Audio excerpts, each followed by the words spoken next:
Welcome to the Shiksha Capital. UP triple S C PET की आपकी series चल रही है, जिसमें अभी तक हमने काफ़ी सारे महत्वपूर्ण प्रश्नों को डिस्कस कर लिया है। यहाँ पे ध्यान देने की बात यह है कि इसमें सीरीज में ऐसे प्रश्न शामिल हैं जो प्रीवियस ईयर क्वेश्चंस में आए थे, यानी कि PYQ शामिल हैं। इसके साथ ही साथ आपके जो मॉडल क्वेश्चंस हैं, यानी कि जो इनके आगे आने की पूरी संभावना है आगे वाले एग्जाम में, तो परीक्षा के लिहाज से कुल मिला के ये जो सीरीज चल रही है आपके लिए काफ़ी महत्वपूर्ण है। उस क्रम में अभी तक हमने काफ़ी सारे प्रश्नों को डिस्कस कर लिया है, जिस प्लेलिस्ट का लिंक आपको इस वीडियो की डिस्क्रिप्शन में मिल जाएगा यूपी ट्रिपल एस सी से संबंधित। तो इस क्रम में इस सीरीज के क्रम में जो अगले प्रश्न हैं वो आपके सामने हैं। अगला प्रश्न कह रहा है इस सीरीज का कि राज्यसभा के चुने हुए सदस्यों का कार्यकाल कितने वर्ष का होता है। यानी कि राज्यसभा में जो सदस्य चुनकर जाते हैं उनका कार्यकाल यहाँ पे पूछा गया है। 2 वर्ष, 4 वर्ष, 6 वर्ष या 8 वर्ष। आपको पता है राज्यसभा के चुने हुए सदस्यों का कार्यकाल कितने वर्ष का होता है? 6 वर्ष का होता है। बहुत ही महत्वपूर्ण प्रश्न है। क्यों महत्वपूर्ण प्रश्न है? आपको पता है जो अधिकतर जो राजनीतिक जो रिप्रेजेंटेटिव हैं उनका जो कार्यकाल देखा जाता है अन्य सभाएं जैसे कि जो अन्य क्षेत्र हैं, तो वहाँ पे 5 वर्ष आपको पता है कि 5 वर्ष का होता है, लेकिन राज्यसभा के चुने हुए सदस्यों का कार्यकाल 6 वर्ष का होता है। इसलिए महत्वपूर्ण आपका प्रश्न है।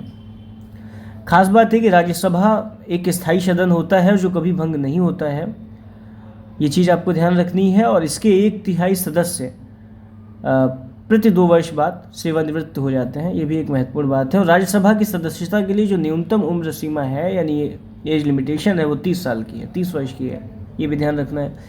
तो राज्यसभा की सदस्यता के लिए जो न्यूनतम उम्र की सीमा क्या है, वो है 30 वर्ष। कार्यकाल यहाँ पे कितना होता है? 6 वर्ष का होता है। ये चीज़ें आपको ध्यान रखनी है और ये एक स्थायी सदन है। चलिए अगला प्रश्न है कि विश्व में संयुक्त राष्ट्र दिवस कब मनाया जाता है। यानी कि विश्व में संयुक्त राष्ट्र दिवस कब मनाया जाता है पूछा गया है। सही उत्तर यहाँ पे आपका बी होगा, यानी कि 24 अक्टूबर को प्रतिवर्ष संयुक्त राष्ट्र दिवस मनाया जाता है विश्व में। क्यों मनाया जाता है? क्योंकि 24 अक्टूबर को 1945 को, यानी कि 24 अक्टूबर 1945 को संयुक्त राष्ट्र संघ की स्थापना हुई थी। और इसका जो मुख्यालय है वो कहाँ है? संयुक्त राष्ट्र संघ का इसका जो मुख्यालय है वो न्यूयॉर्क में है। ये कहाँ है? न्यूयॉर्क में है, शहर में स्थित है इसका मुख्यालय, यानी कि हेडक्वार्टर। 24 अक्टूबर 1945 को संयुक्त राष्ट्र संघ की स्थापना हुई, 24 अक्टूबर को हुई। तो यहाँ पर जो विश्व में संयुक्त राष्ट्र दिवस मनाया जाता है वो 24 अक्टूबर को मनाया जाता है। खास बात यहाँ पे जो ध्यान देने की एक और है वो ये कि संयुक्त राष्ट्र संघ के 6 अंग होते हैं। रफली आपको बता देता हूँ, जैसे महासभा, आर्थिक और सामाजिक परिषद, सचिवालय, न्याय परिषद, अंतर्राष्ट्रीय न्यायालय और सुरक्षा परिषद। संयुक्त राष्ट्र संघ के ये 6 अंग हैं। चलिए आगे बढ़ते हैं। यहाँ पर विश्व में संयुक्त राष्ट्र दिवस कब मनाया जाता है? तो बी, यानी कि 24 अक्टूबर को मनाया जाता है। यही आपको ध्यान रखना है। 24 अक्टूबर 1945 को संयुक्त राष्ट्र संघ की स्थापना हुई, यानी कि भारत में आज़ादी हमको 1947 में मिली, उससे 2 वर्ष पहले यानी कि 1945 में संयुक्त राष्ट्र संघ की स्थापना हुई थी। ऐसे आप याद रख सकते हैं। और 24 अक्टूबर भी आपको ध्यान रखना है। इसका मुख्यालय न्यूयॉर्क में है। अंतर्राष्ट्रीय न्यायालय कहाँ स्थित है? A Geneva, B the Hague, C Amsterdam और डी वियना। तो अंतर्राष्ट्रीय न्यायालय यानी कि इंटरनेशनल कोर्ट कहाँ स्थित है? सही उत्तर बी है, यानी कि द हेग, नीदरलैंड में जो स्थित है वहाँ पर स्थित है। और इसकी स्थापना भी 1945 जून में हुई थी। आपको ध्यान रखना है, अंतर्राष्ट्रीय न्यायालय की स्थापना की बात हो या संयुक्त राष्ट्र संघ की स्थापना, इन दोनों की स्थापना 1945 में हुई। दिन में फ़र्क है, 24 अक्टूबर को संयुक्त राष्ट्र संघ की स्थापना हुई है और जून 1945 में स्थापना हुई है अंतर्राष्ट्रीय जो कोर्ट कहलाता है उसकी। अगला प्रश्न है कि विश्व प्रसिद्ध खजुराहो मूर्तिकलाएँ कहाँ स्थित हैं? ए गुजरात में, बी मध्य प्रदेश में, सी उड़ीसा में और डी महाराष्ट्र में। विश्व प्रसिद्ध खजुराहो मूर्तिकलाएँ कहाँ स्थित हैं? सही उत्तर आपका बी, मध्य प्रदेश हो जाएगा। मध्य प्रदेश में विश्व प्रसिद्ध खजुराहो की मूर्तिकलाएँ हैं वो स्थित हैं। और इन मंदिरों का निर्माण किनके द्वारा हुआ? चंदेल शासकों के द्वारा हुआ। ये भी आपको ध्यान रखना है। चलिए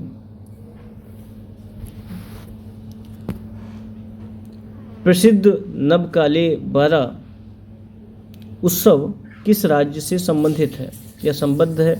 केरल, बिहार, राजस्थान या उड़ीसा? तो केरल, बिहार, राजस्थान और उड़ीसा। यहाँ पे सही उत्तर आपका उड़ीसा होगा। प्रसिद्ध नबकाले बारा उत्सव उड़ीसा राज्य से संबंधित है। और ये जो उत्सव है ये पुरी के श्री जगन्नाथ जो मंदिर है वहाँ पर आयोजित किया जाता है।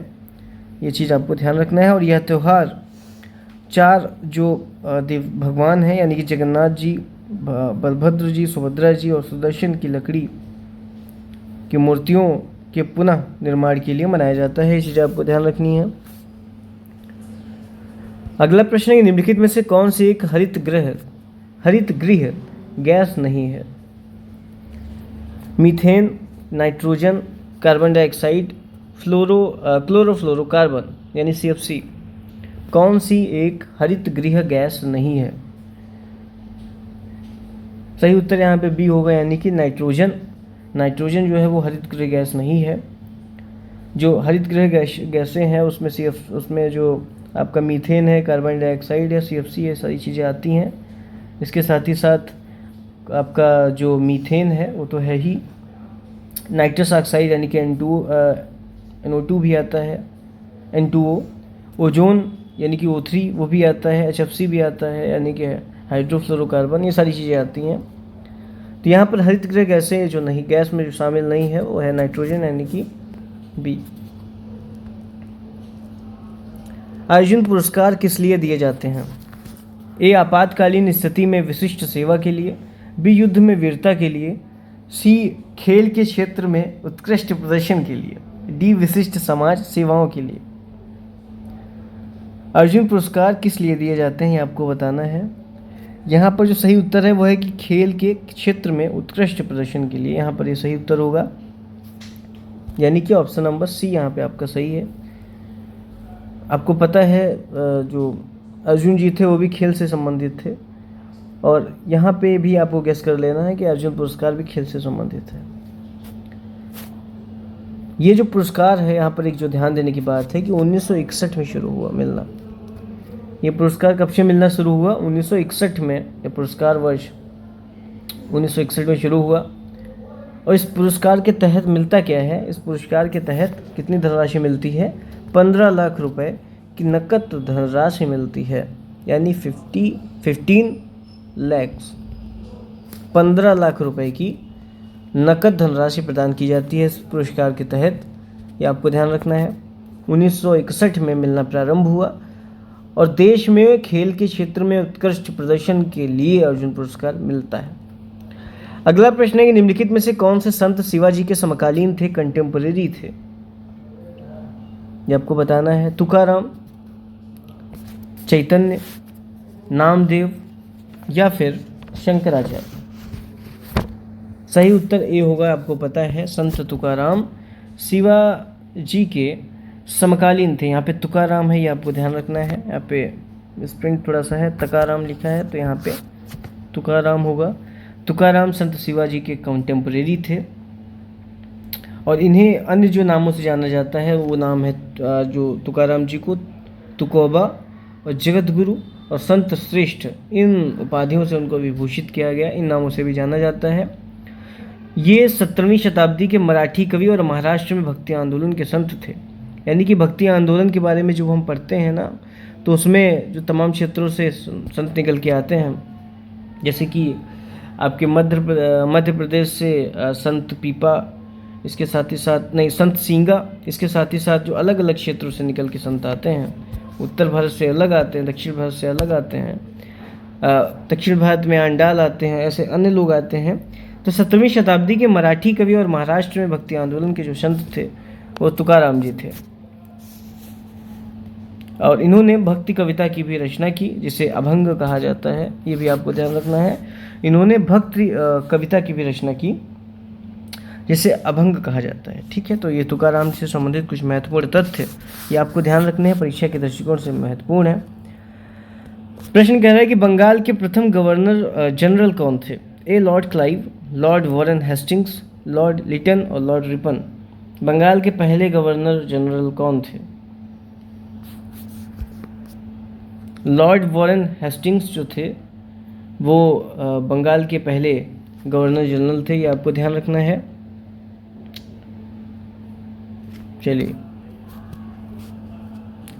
चरक संहिता संबंधित है किससे, किस क्षेत्र से संबंधित है, पूछा गया है। राजनीति, चिकित्सा, वास्तुकला या गणित। चरक संहिता किससे संबंधित है, ये पूछा गया है। चरक संहिता, यहाँ पर सही उत्तर बी होगा, यानी कि चिकित्सा। चरक संहिता किससे संबंधित है, चिकित्सा के क्षेत्र से संबंधित है। आयुर्वेद का एक ग्रंथ है जो संस्कृत भाषा में रचित है और इसके जो रचयिता है वो आचार्य चरक है।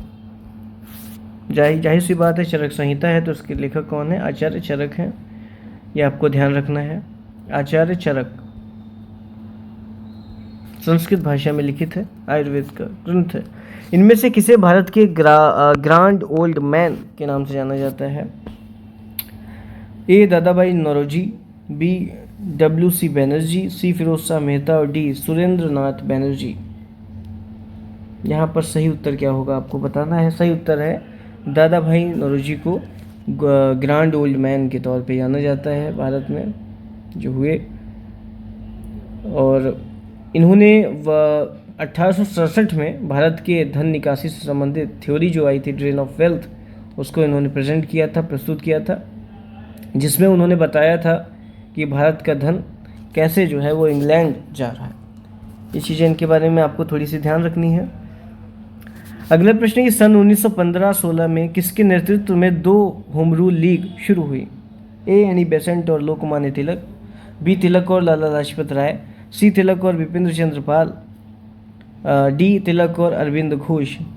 सन 1915-16 में किसके नेतृत्व में 2 होम रूल लीग शुरू हुई। सही उत्तर है एनी बेसेंट और लोकमान्य तिलक के नेतृत्व में 1915-16 में 2 होम रूल लीग जो है वो शुरू हुई। ये चीज़ आपको ध्यान रखनी है, यानी कि 1915-16 में एनी बेसेंट और लोकमान्य तिलक के नेतृत्व में होम रूल जो लीग है वो शुरू हुई। और कुछ महत्वपूर्ण तथ्य कि बाल गंगाधर तिलक ने स्वशासन प्राप्ति है, तो यानी कि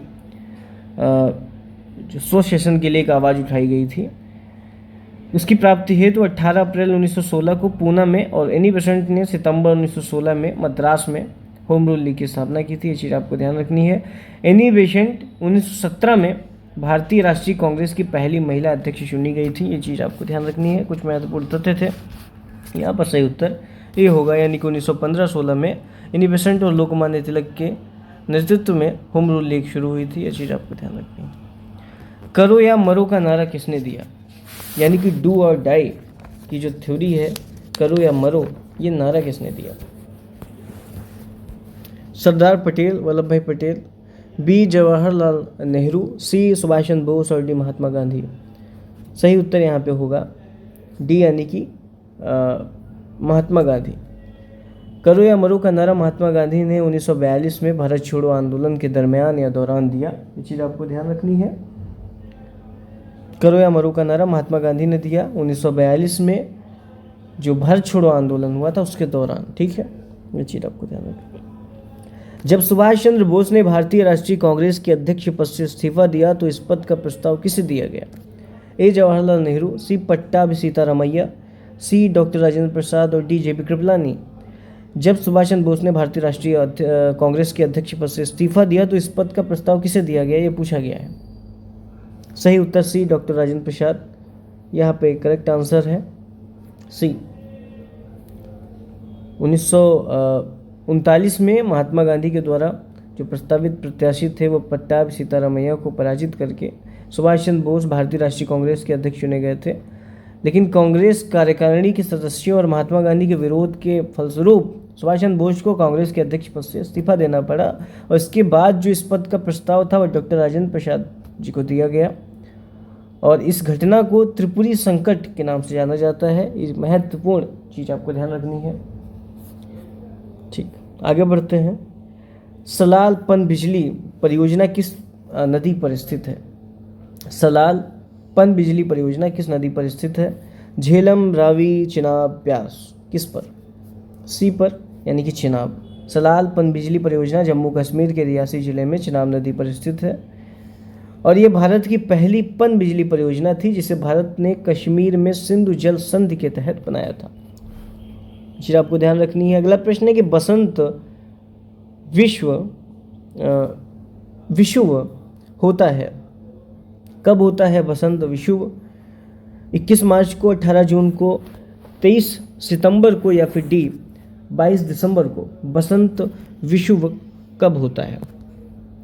सही उत्तर आपका हो जाएगा ए, यानी कि 21 मार्च को बसंत विषुव होता है। इस दिन सूर्य विषुवत रेखा पर लंबवत चमकता है और सर्वत्र दिन व रात की अवधि बराबर होती है। 23 सितंबर को भी सूर्य विषुवत रेखा पर लंबवत चमकता है और सर्वत्र दिन और रात की अवधि बराबर होती है। इस स्थिति को शरद विषुव कहते हैं। जो 2 डेट आपको जो है ये चीज़ आपको ध्यान रखनी है कि बसंत विषुव 21 मार्च को होता है। इस दिन सूर्य विषुवत रेखा पर लंबवत चमकता है और सर्वत्र दिन व रात की अवधि बराबर होती है। इसके विपरीत या फिर इसके साथ ही साथ आपको ये भी बात ध्यान रखनी है कि 23 सितंबर को भी सूर्य विषुवत रेखा पर लंबवत चमकता है सूर्यदेव जी, और सर्वत्र दिन और रात की अवधि क्या होती है? वो बराबर होती है, इक्वल होती है, और इस स्थिति को शरद विषुव कहते हैं। तो 2 विषुव, बसंत विषुव 21 मार्च और शरद विषुव 23 सितंबर। यहाँ पे बसंत विषुव पूछा गया है तो 21 मार्च। अगर यहीं पे शरद विषुव पूछा जाता तो वो होता 23 सितंबर। ये चीज़ आपको ध्यान रखनी है। अगला प्रश्न है कि राजस्थान में खेतड़ी परियोजना किसके उत्पादन के लिए प्रसिद्ध है? जस्ता, इस्पात, तांबा या फिर एल्युमिनियम? खेतड़ी परियोजना, सी उत्तर यहाँ पे सही है, यानी कि तांबा के उत्पादन के लिए, प्रोडक्शन के लिए ये जो परियोजना है ये जिम्मेदार है। खेतड़ी परियोजना राजस्थान में प्रसिद्ध है तांबा के उत्पादन के लिए। अगला प्रश्न बहुत ही बढ़िया कि काजीरंगा राष्ट्रीय उद्यान कहाँ स्थित है? सिंपल सा प्रश्न है, मध्य प्रदेश, असम, पश्चिम बंगाल या फिर केरल? काजीरंगा राष्ट्रीय नेशनल जो उद्यान है बी, यानी कि असम में स्थित है। काजीरंगा राष्ट्रीय उद्यान असम राज्य में स्थित है और यूनेस्को के विश्व धरोहर स्थल की सूची में भी शामिल है, आपको पता है। और ये जो स्थल है यानी कि काजीरंगा राष्ट्रीय उद्यान 21 तरीके के जो पशु हैं उनके लिए प्रसिद्ध है। एक सींग वाले गेंडे के लिए प्रसिद्ध है, ये चीज़ आपको ध्यान रखनी है। तो कभी प्रश्न बन जाए कि आपके एग्जाम में कि एक सींग वाला गेंडा कहाँ का प्रसिद्ध है, तो काजीरंगा राष्ट्रीय उद्यान से संबंधित है। ये चीज़ आपको ध्यान रखनी है। कहाँ है? असम में है ये राष्ट्रीय जो आपका उद्यान है। बैंक दर का अर्थ क्या है? प्रश्न पूछा गया है। बैंक दर, ए साहूकारों द्वारा ली जाने वाली ब्याज दर, बी अनुसूचित बैंकों द्वारा ली जाने वाली ब्याज दर, सी बैंकिंग संस्थाओं के लाभ की दर और डी देश के केंद्रीय बैंक द्वारा ली जाने वाली आधिकारिक ब्याज दर। बैंक दर का अर्थ क्या है? सही उत्तर है डी, यानी देश के केंद्रीय बैंक द्वारा ली जाने वाली आधिकारिक ब्याज दर। यानी कि जिस सामान्य ब्याज दर पर रिजर्व बैंक के द्वारा वाणिज्यिक बैंकों को, यानी कि रिजर्व बैंक के द्वारा जो कॉमर्शियल बैंक्स हैं उनको पैसा उधार दिया जाता है, बैंक दर कहलाता है, और इसके माध्यम से रिजर्व बैंक के द्वारा साख नियंत्रण किया जाता है। ये चीज़ आपको ध्यान रखनी है। तो इस सीरीज के क्रम में अगला प्रश्न है कि यदि आरबीआई नकद कोषानुपात को घटा दे तो साख सर्जन पर क्या असर होगा? कोई असर नहीं होगा, घट जाएगी, बढ़ जाएगी या इनमें से कोई नहीं, ये आपके ऑप्शंस हैं। सही उत्तर है सी, यानी कि बढ़ जाएगी। यदि आरबीआई नकद कोषानुपात को घटा दे तो साख सर्जन पर क्या असर होगा? साख सर्जन पर यह असर होगा कि वो बढ़ जाएगी। ये चीज़ आपको ध्यान रखनी है। ये चीज़ें आपको ध्यान रखनी है, महत्वपूर्ण है।